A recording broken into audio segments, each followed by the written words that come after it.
guys, it's Paget. If you've ever felt like you have been doing all of the things, like everything from the healing to the manifestation, affirmations, visualizations, the journaling, the endless things, even the hustling, the working really hard and stretching yourself, and you still feel like you're hitting up against a wall, you're hitting up against a ceiling time and time again.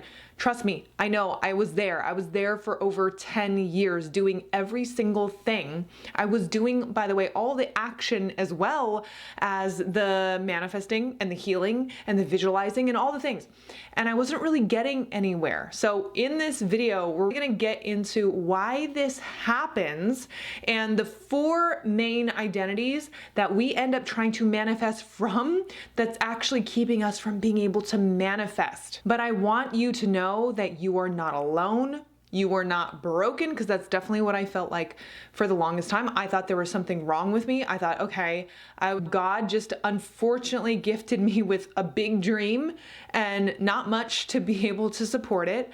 That's not actually the case. A long time ago, I was secretly suffering from a lot of issues, like mental health issues, binge eating disorders, like so many different things that I kept so quiet and I kept so secret because I was so ashamed.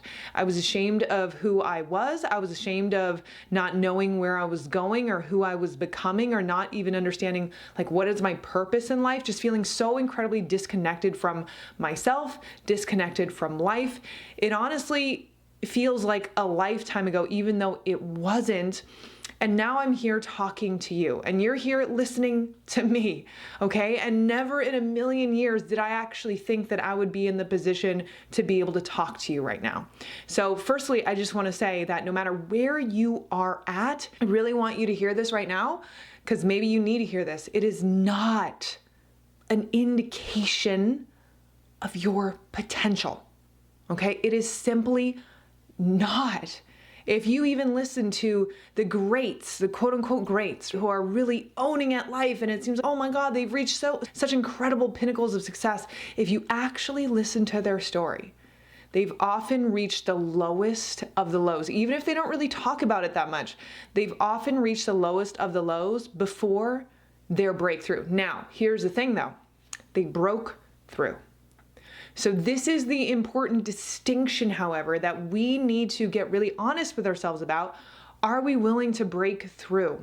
Okay, and I will tell you, for years, I wasn't willing to break through because I didn't even understand this concept. I didn't even understand, what was I doing wrong? Why was I manifesting quote unquote incorrectly? What did I actually need to do? What did I need to look at within me first before I could even focus on manifesting? So often we all want to take the shortcut to getting to where we desire to go, because the vision of where we desire to go feels so big. It feels so big that like we feel like, oh my God, okay, then I need to hurry up.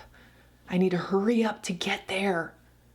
So we do all of these things to hurry up to get there, when the shortcut was always within you first. And this is what I see is probably some of the biggest lies, I guess you can say, where people are saying, just work harder. Yes, that is going to be true at some point. When you get aligned onto the path, when you get aligned into your purpose, then it is a matter of, okay, let's like work harder. But at that point, it's not going to feel so bad. Okay, because at a deep level, you know that you're aligned. So anyway, I want to break down these 4 main manifesting identities or manifesting types, all right? And I want to get into why they happen and what you can actually do about it. And I have been in every single 4 of these. Okay, I was like in all the categories, all right? So I really understand it. I also see it coming up in my clients. So it's not anything, if you fall into any of these categories, if you happen to fall into a couple of them, then that's also okay. You're probably gonna relate on some level to all of them, but there is one main identity that you probably fall under, and that's where the quiz comes in. So the quiz is linked below, but first you wanna watch this video, because I'm gonna break them down for you here first so that you can go, oh, okay, now I get it. So there was a really critical moment in my manifestation journey when I realized, oh my God, I'm doing all the things, right? I'm hustling, like I said, I'm doing the manifestation, I'm doing the healing. I was like collecting crystals, I was doing the tarot cards, I was going to psychics, I was going to all the healers. I was literally doing every single thing under the sun. And those things, by the way, they're incredible. I still love all of those things, okay? But without really actually getting to the heart of what the quote unquote issue actually is, then those things can only take you so far. So this is what we're gonna be breaking down in this video. But I got to this point when I realized, oh my gosh, okay, like none of these things that I'm trying to manifest are coming to fruition. It has been over 10 years. What is going on? I don't even feel like I've even clicked onto a path. Like, where am I going? And it was this huge breakdown moment for me when I realized everything that I was doing, it wasn't quite adding up. It wasn't quite aligning to me. And at that moment, I had this huge download, this huge aha moment that the identity that I was manifesting from was not going to take me to where I ultimately wanted to go. The identity that I was manifesting from would not take me to where I ultimately wanted to go.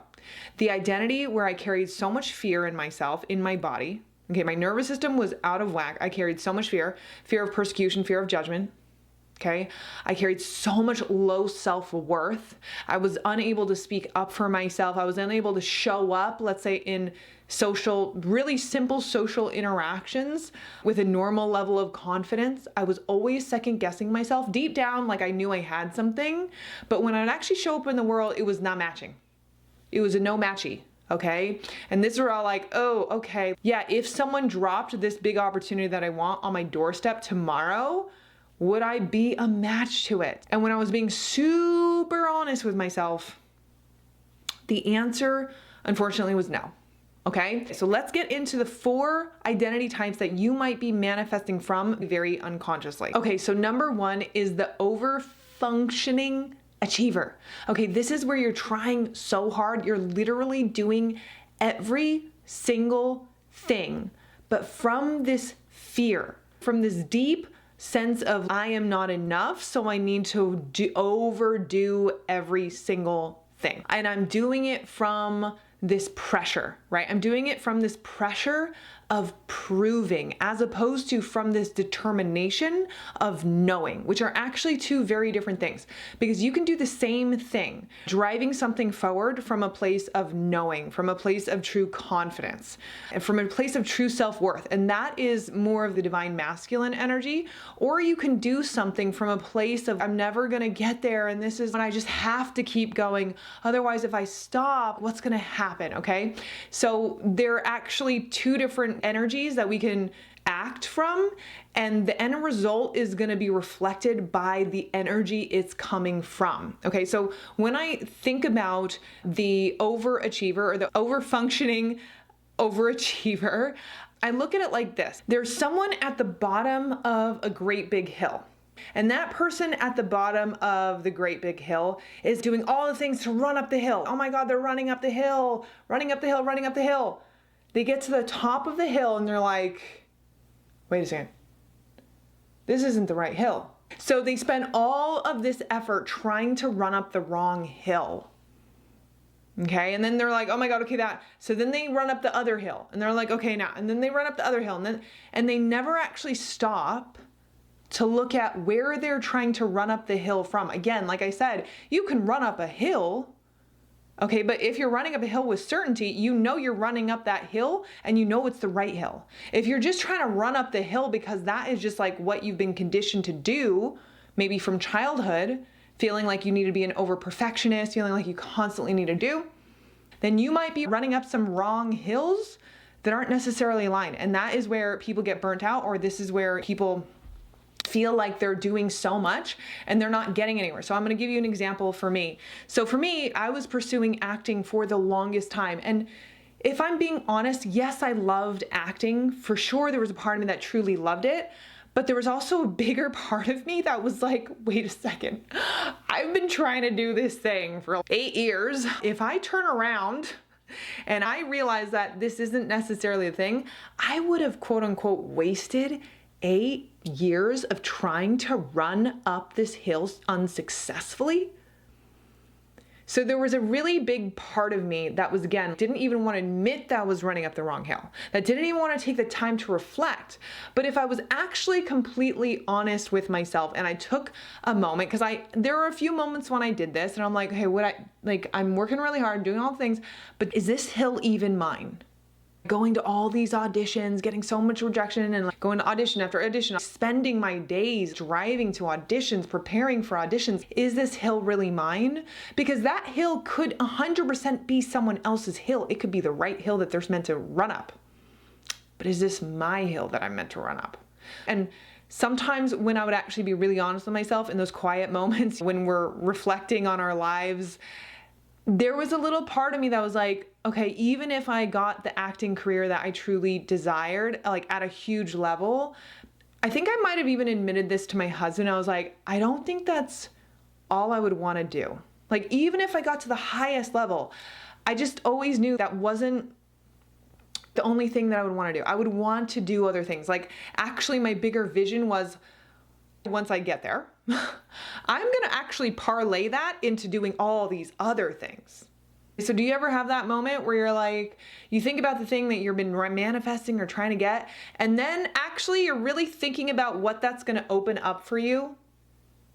Other opportunities, other possibilities opening. Maybe you should actually look at those other opportunities and other possibilities first versus trying to aim for the thing that's second best. Okay? Or that's not necessarily the big pie, okay, that you actually truly desire. So that is the over-functioning overachiever. By the way, let me know which one of these 4 identities you resonate with. Maybe you resonate with a couple of them. Leave it in the comments below. So number 2 is the energetic escapist. All right, so this is when you have a lot of really amazing ideas, and they are truly amazing, but you tend to be a little bit floaty in the clouds. So putting them into action is extremely hard.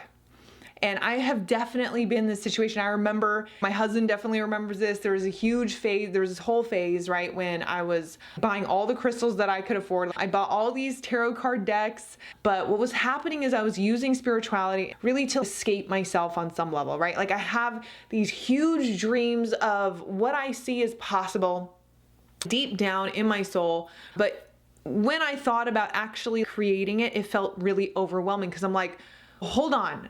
That dream is way over there and it's going to involve all those things. But like, when I come back down to reality, this is where I'm at. I don't even want to go there because I don't even want to think about every single thing I'm going to have to do in order to get to that big vision. So let me know if that resonates with you, because I've definitely been here. And so I see this a lot with people who are able to go to high frequencies. So let's say they're even more intuitive. They have these intuitive abilities. They have these gifts. They have incredible imaginations, but they need to ground, because it is about going to high frequencies, but it's actually about embodying the high frequencies in your body. It's not just about going to high frequency. It is, that's an incredibly important part, but it's about integrating those high frequencies into your physical body. That's where the power comes in. That's where you start to manifest some incredible things, is you actually integrate higher frequencies into your physical space. This is where we tend to be a little bit more of a daydreamer, but when it comes to taking step 1, it's really hard. Okay? Because we're thinking about the 1,000 steps that it would take to get to that thing, and we're like, this is making me exhausted. Okay? Now, the good news is you don't need to know all those steps. You don't. You just need to know the what? 1 step. What do you need? You just need to know the 1 step. That's all you need, right? When you take the step, the universe takes a step toward you. Okay? It's like this. But it's not really like this. See, everyone's waiting for the universe. Oh, and that is leading me, okay, to identity number 3. Okay, this is the waiting one, the one who waits. All right, so this is someone who has all of the ideas. They even sometimes have all of the action steps. They have the whole plan planned out. They know that they can do it. They know that they can do it. They have it all planned out in their head. They understand everything that would need to be done, all of these things, but they're waiting for the perfect moment to start. They're like, if I have that 1 extra certification, I'll be set. Let me just wait until this happens and then I'll go. Let me just wait until that or that or that. I'm going to tell you a secret. And it's not really a secret, but it is a secret, which is that the universe is waiting for you. You are not waiting for the universe. Meaning every single time that you go, I'm just gonna wait, I'll wait until, I don't know, next week or next month. Why doesn't it ever come? Because it's actually a pattern. You waiting for the perfect sign, waiting for the perfect, let's say, someone to validate you. I was definitely also in this situation too, where I was just like waiting until I was ready, waiting until I had the confidence to do something, waiting until, so for instance, when it came to social media, that was a very scary thing for me because I used to get bullied in person when I was a kid. I used to get bullied a lot. I used to get bullied when I did an acting commercial years ago, and like my face, right, was on this commercial, and there were all these people who were commenting these things, and this was anonymous, like no one knew who I was, right? I was an anonymous person, but there were all these comments on that video that has since been taken down. But this video that was like, ew, she's so ugly, gross, like why did they choose her for this commercial? And there was dozens of them. And it was really hard. So I was like, you know what? I'm gonna wait until I have more success with acting before I post online. But of course, that moment never came, and that moment was never going to come. I actually just needed to start to do the thing. I had to release my fear of persecution. I had to do the work of releasing the fears within my body, within my system, in order for me to do the thing that I would need to do in order for me to get here. A lot of the times, by the way, your fear is your portal to the next evolution, to your next level of reality. And the more we try to avoid fear, right? So a very common one is the fear of scarcity, right? We're trying to avoid, I don't want to feel like I'm in scarcity, so let me like save up a whole bunch of money, or I don't want to pay for that, I'm not going to do that, right? Do you know what I mean? And then we try to side skirt around our fear when actually just going through the fear and understanding that it's actually not really real to the level that we're allowing it to paralyze us is actually the ticket to our freedom in that thing. I talk about this a lot, that there was a time when I kept on getting parking tickets. I got parking tickets a lot actually in my young adult life, and I didn't realize it was the universe actually trying to tell me, hey, look at your money issues. Because I had money issues at the time. I was like barely making $2,000 a month. And they're like, look at your money issues. Look at your scarcity. Your scarcity is running your life. Your scarcity is running your reality. And this is why you are never going to break out of this money trap. And that's a hard pill to swallow, but I didn't realize that was what was happening, but that's actually what was going on. So anyway, going back to the waiting, is that we wait for the perfect sign. Let's say there's a mountain right here, okay? And you're here, and this could be the right mountain. We don't know. And you're here and you're like, ooh, okay, I'm gonna wait until the wind dies down. Okay, I'm gonna wait until it's a sunny day. Oh, that's not, okay, I'm gonna wait until it's like this. Oh, it's gonna even be better if I wait until that. Okay, you're just here waiting and waiting and waiting. Not actually taking the steps, scared that you're gonna miss the perfect moment, scared that you're gonna do it wrong, scared that it's not actually the hill. Let me double check 10 times to make sure this is actually the hill that I wanna walk up. Right? How many of you guys have done that? Be totally honest. You get lost in your indecision, you get lost in not really trusting in yourself. And a lot of times what I see in this is that when people are younger, they had a very influential parent, and that influential parent made them feel like they couldn't make decisions on their own. Made them feel like they were the ones who knew better. So you better listen to me because I know better than you, Timmy. I know what's better for your life than you do, Timmy. So you can't trust yourself, Timmy. And then Timmy grows up and he's like, ooh, maybe I can't trust myself. And so then he waits for someone or something else to tell him, yes, this is the right thing. Okay, but what ends up happening is he goes on through life, he goes down a path that maybe is not aligned for him. He stays on the path because that's all he's ever known, because that's what he was told. And at some point he's, oh shoot, I don't think this is my path. But I don't even know how to make another decision for myself because I wasn't taught to make decisions for myself. I've just been making like decisions based on what other people have said. Does that make sense? So let me know if this resonates with you or any of this resonates with you, okay? And the very last identity is the misaligned magnetic.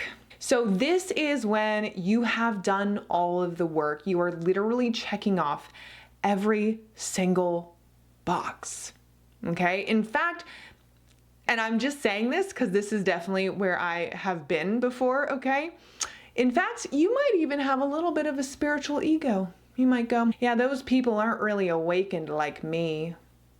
Ooh, those people are so normie, right? I'm so spiritually awakened. I'm so spiritually ascended. I know better than they do. And you might actually kind of look down on people who are, let's say, not as spiritual as you, who don't understand self-growth as much as you from an intellectual level. I know because I was in this place, right? Because I wasn't able to really gain self-worth from that true aligned place within me, I had a little bit of a spiritual ego where I'm like, oh, I'm better than that person because I'm more spiritual than them.